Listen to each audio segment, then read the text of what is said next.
Homage to the Sanctuary Tree by Steve KATSINERIS. When we moved into our house in Hurstbridge, the garden had quite a few large trees in it. Some 20 tall eucalyptus, mostly red and yellow box, a couple of manna gums, and one huge red river gum, as well as 2 large southern silky oaks. There were also several smaller trees, a couple of gums, plum trees, paperbarks, melaleucas, and 5 wattle trees. Since then, I have planted over 20 more eucalypt trees, 10 wattles, 2 she oaks, and several other trees, along with over 100 native bushes. These trees not only beautify the garden, but also provide food, habitat, shelter and shade for the native wildlife that lives in or visits our yard. They also give shade to the house and the rest of the garden, such as the other smaller native vegetation and the plants in the veggie patch. This shade helps keep the house, yard and soil cooler in summer. There was also another older large tree growing in the yard, standing about 8 meters tall, which I thought was not a native species.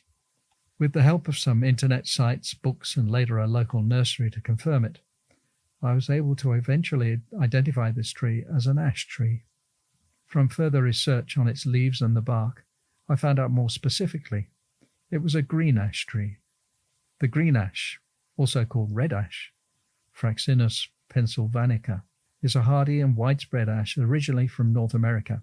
Its range extends across most of the United States and Canada, where it flourishes in swamps, gullies, floodplains, and open woodlands.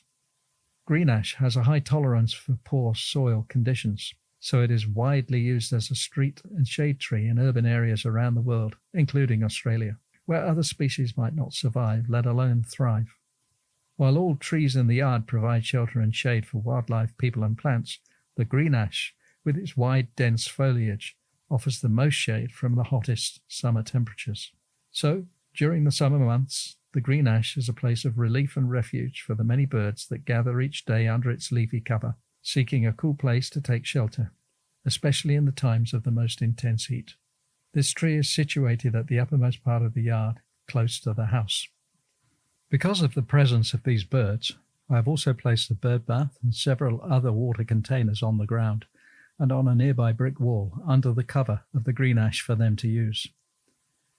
So, in the peak of summer, as the morning heats up day after day, the birds will come and sit or lie on the ground or perch in the green ash branches for the whole day. Or they sit on the ground or on the brick wall under its shady branches. They mostly rest, barely moving, except sometimes walking or flying to the drink containers, or wandering in the shade to forage for insects, seeds, or other food on the ground or in the trees. So often we will have dozens of birds here sharing the shelter of this tree. Among them, the local magpie family, 5 in all, several rainbow lorikeets, up to 10 or more, sometimes 10 or more king parrots, 2 or 3 crested pigeons, and 6 spotted turtle doves, a couple of common bronzewings, a regent parrot, and several noisy miners. And we occasionally have a couple of magpie larks there as well.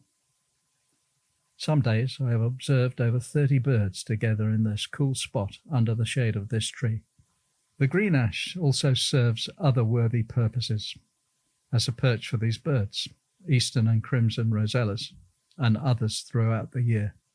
It is also a good position for birds like pied currawongs, grey butcherbirds, magpies and kookaburras that come to use its branches to scan the ground below for skinks, snails, slugs, worms, spiders, moths and insects to eat, or search its foliage for insects and other prey.